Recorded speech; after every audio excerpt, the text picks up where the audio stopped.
Welcome back, everyone. Sheepdog Smokey here, and this one is rather poignant after what we saw yesterday from Paris with Notre Dame. No respect.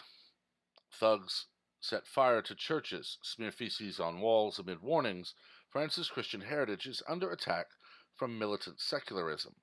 Churches across France have been set on fire, feces smeared on the walls, as the country's Christian heritage is said to be under attack from militant secularism. Recent incidents have included a fire in St. Sulpice Church in Paris, human feces daubed on the wall in Notre Dame des Enfants in Nimes, and an organ vandalized at Saint Denis Basilica outside Paris. Some politicians have claimed that the country's Christian heritage is under threat from petty criminals encouraged by militant secularism. Figures released by French police show that 875 of France's 42,258 churches were vandalized last year. A further 129 churches reported thefts from the premises. The Interior Ministry said that 59 cemeteries were also vandalized.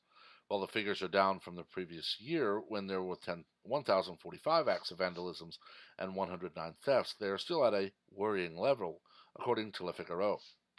Republicans MP Valerie Boyer said every day at least 2 churches are profaned. Critics of Prime Minister Edouard Philippe's government have said it is not doing enough to stop the problem. Following the fire at Saint Sulpice, which cops say was started deliberately, the leader of the Republicans, Laurent Wauquiez, I'm sorry if I mispronounced that, said the media has failed to give the issue more prominence. He said Saint Sulpice is not only a church, it is a part of who we are. That's enough of this code of silence. Opposition MPs Annie Genevard and Philippe Gosselin have called for a parliamentary investigation into anti-Christian acts in France. Bishops have tended to play down the extent of the vandalism, with some pointing out that their problems are less severe than those of French Jews who have suffered from a rise in anti-Semitism in recent months. Historian Francois Huguenin said that while only about 5% of French people were practicing Catholics, the church still remained the depository of social markers. It is therefore more difficult for Christians to express indignation than it is for other communities. He added that the anti-Christian acts came against the spread of fundamentalist secularism that is no different from religious fundamentalism. Officially, France is a secular country. It banned wearing a face covering, veil, or other masks in public places in April of 2011. You can see here photos, just numerous ones. This, honestly, as well as the all but immediate press release that Notre Dame was merely an accident due to renovations, all rings very suspicious to me, because we've had just incident after incident after incident. When you look at the year 2018, where we've had over 100 thefts from churches, where there have been 875 churches vandalized. That's more than 2 per day. 730 is exactly 2 per, 730 is 2 per day. We're at 875, so that is more than 2 per day. Churches being vandalized. And after seeing video of what appeared to be Muslims chanting and celebrating as Notre Dame burned yesterday, the instant jump to it was just an accident rings of a cover-up. I have worked as a firefighter. Yes, I was a volunteer. Yes, we were a small department. But we still responded to fires. Every fire, even if someone witnessed what caused it, okay, I can tell you, if a high-tension power line falls in the wrong way, it can start a fire. If we have video of a high-tension wire falling and sparking a fire on a home roof, the closest city's fire inspector must still inspect the house. They could have been standing there watching it.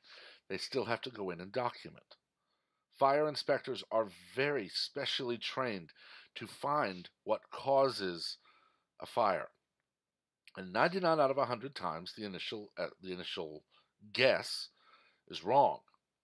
I've made comments on on some YouTube videos, on Twitter, on Facebook when I had it, that like many people, there are certain movies I cannot watch because of just what happens when I see inaccuracies. I am a historian. If I watch what is supposed to be a docudrama and I see glaring inaccuracies, it just digs into my skin. I have been a firefighter. When I watch firefighter shows like Chicago Fire, for instance, which I have not watched since the first season because there are so many little things, and they're tiny little things, but they're still little things that just grate on me. My father was a railroad engineer for several years. There was a movie with Denzel Washington where it's a runaway train, and at one point it has to make this long sweeping curve. That would have derailed the train. Even empty, he said, that train would have toppled over the edge because it was going too fast. But there were multiple times throughout the movie before that that I would hear him say, "That knuckle would have broke. That wouldn't work. That wouldn't work." He couldn't enjoy a movie which was a work of fantasy for having worked as a railroad engineer. I've worked as a firefighter, and I have a history degree, and it's ruined movies.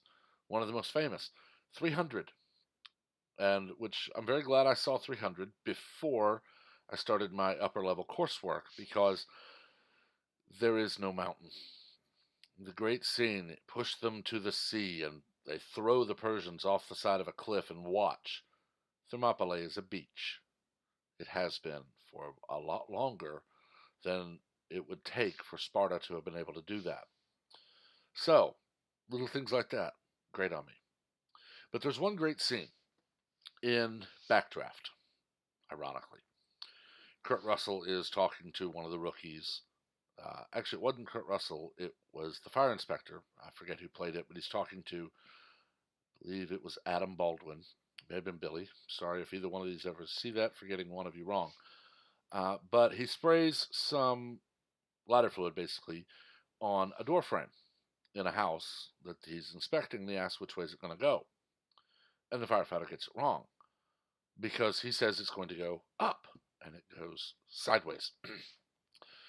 Firefighters will sometimes refer to fire as the beast. You'll hear some of them say it almost acts like it has a mind of its own. Fire is so unpredictable to actually need a word to describe it, to describe unpredictable better. You never know what it's going to do. If anyone set this fire, you might find their body in the church because there's no way to predict what it's going to do. But the instant jump, while it's burning, to say it was an accident rings hollow to me, especially in the light of 2 attacks, vandalisms a day, over 100 thefts for 2 consecutive years, over 100 thefts, and the year prior to this, over 1,000 vandalisms. It just rings hollow.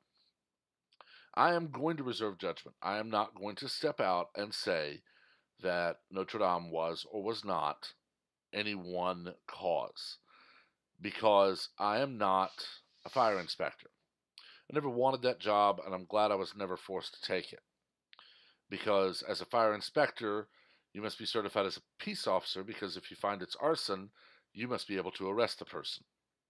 I didn't want that responsibility. I was a hose monkey. I jumped off the truck, I grabbed a Halligan bar and went in. Or if I was first off the truck, I grabbed the hose and I went in. That was my job. I was a mindless automaton while I'm fighting a fire. I come out, I go through the shakes as the adrenaline rushes through my system, and I go back and I take a shower. But this rings so fake to me. You have a country where 2 or more churches a day are attacked and vandalized. About every 3 days, you have a church that's robbed. And all of a sudden, the most recognizable church in Paris, Notre Dame Cathedral, is burning almost instantly. We had no reports of, there are reports of smoke from a window at Notre Dame, and then the fire grows and grows and grows. It almost just sprang into being as this wild, raging inferno that within a couple of hours had destroyed the spire. Yet the vault wasn't touched, or barely was. Yet the cross at the altar is in immaculate condition. It just rings suspicious. And it's just another reason why I don't watch television news. I have a few op ed people I will watch, but even then, I watch segments that I want to see, generally on YouTube. If I hear that a certain government official or other person of note is being interviewed by Hannity or Tucker, Judge Janine, Mika, Joe, whoever, and I want to see that interview, I'll go find it on YouTube the day after it happens because that's all I want to see. It I don't watch the entire thing because I can't. I watch my local 10 o'clock news most nights because I want to see the weatherman. Because I've not had, pretty much not had a reason at all to distrust him. He's very good at what he does. And I know about where in the broadcast his weather segment is, and I watch it, and that's it.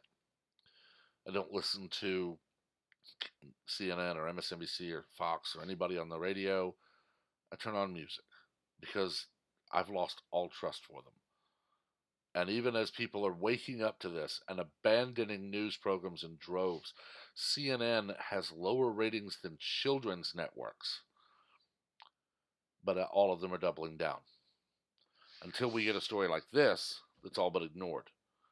Or you get someone like, I believe it was Shepard Smith, interviewing someone about Notre Dame. And when they started to bring up something about churches being vandalized, they're cut off. Why are people not allowed to finish statements on news programs? It's a means of control. And as long as they have money, they will continue to try to control. And I enjoy watching Hannity, Tucker, Janine, Mark Levin. There's a lot of them out there. A few liberals out there that I will watch. Anderson Cooper used to be one of my favorites until he kind of jumped the shark and was found out to have been kneeling in a puddle, not standing in a flooded plain. But I used to watch all of them because I wanted to see what people were saying. It's akin to the Howard Stern. People who like him watch him 40% or listen 40% of the time. People who hate him listen 50%. Both of them to hear what he's going to say next. But I've dumped them all. I've moved to watching clips on the internet to see an interview I want to see, and that's it. Because we can't trust them. Again, I am not a fire inspector. I never have been, and I never will be at this point. But I have worked with them. And they've told me that until the fire inspector tells you what the cause of a fire is, don't speculate. I don't care if you have video of it starting. Ignore it. Let the fire inspector do their job. And then, after one of the most recognizable Catholic churches in the world burns, while it's burning, the government says it was accidental. It just rubs the wrong way, folks. It just does. But I've talked about this long enough. Let me know what you think. Leave your comments below. Just keep them civil. We do not learn from argument. We learn from debate. And make sure to like and subscribe. And make sure to share and ring notifications so that you're the first to know about anything posted as it is posted. Until next time, everyone, have a wonderful day.